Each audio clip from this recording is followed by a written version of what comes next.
Zdravím vás, moji milí priaznivci. Cyklické vracanie. Vyskytuje sa to hlavne u detí, ale takisto sa to môže týkať aj dospelých osôb. Jedná sa o to, že tá postihnutá osoba z ničoho nič párkrát vracia a potom tá choroba, poviem to takto, ochorenie ako rýchlo príde, tak rýchlo aj odíde. Žiadne také iné príznaky nie sú. A klasická západná medicína nemá jasnú odpoveď na to, z čoho sa to vyplýva, že čo sa deje v tom pozadí. Východná medicína berie telo ako celok a úplne inak sa pozerá na tie ochorenie, symptómy a tak ďalej. A v tomto prípade sa jedná o nahromadené hlieny v žalúdku. A tie sa tam dostanú cez stravu. To znamená, ak sa v strave nachádza príliš veľa takých potravín, ktoré zahlieňujú, to znamená mliečne výrobky živočíšneho pôvodu, veľa sladkostí, veľa múčných jedál, veľa údenín, tak vznikne najprv tzv. Vlhkosť, ktorá sa počase zmení na hlieny a telo sa ich nevie zbaviť a zostávajú v žalúdku.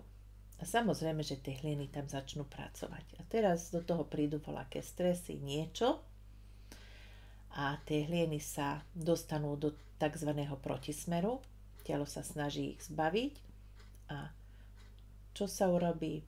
Vyzvracia, tá postihnutá osoba to vyzvracia von. Častokrát ide taká pena, ani nie tie zvyšky, ale skôr taká hlienistá pena ide von a zo pár krát toho človeka potrápi, či je to dieťa alebo dospelá osoba. To znamená, že bolesti brúška, človek sa párkrát vyzvracia a na druhý deň, na tretí deň mu nič nie je. Tak aby ste predchádzali takýmto ochoreniam, tak dbajte o to, aby ste mali lepšiu stravu. Aká je tá lepšia strava? Doprajte si vždy teplé raňajky. To je taký základ. Zohrejete tým tráviaci trakt, pripravíte na celodenné trávenie, na takú tú celodennú prípravu, lebo však budete aj obedovať, aj večerať, alebo určite počas dňa voľaké tie jedlo si do brúška dáte.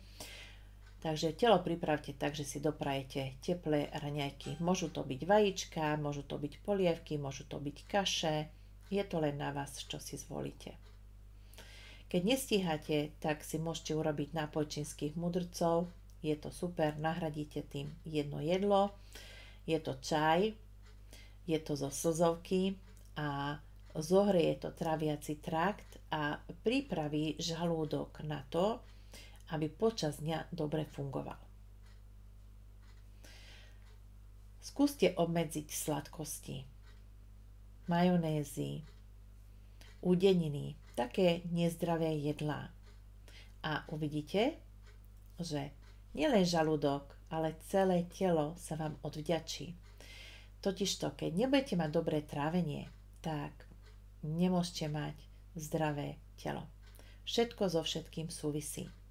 A keď chcete o týchto tém dozvedieť viac, tak sledujte ma. Teším sa na vás na budúce. Ahojte. A ešte jedna vec, ak máte zdravotné problémy, ktoré chcete odkonzultovať so mnou, tak nech sa páči. Môžete sa objednať cez číslo 0944 644 004 alebo mail hajnalka.tcm@gmail.com.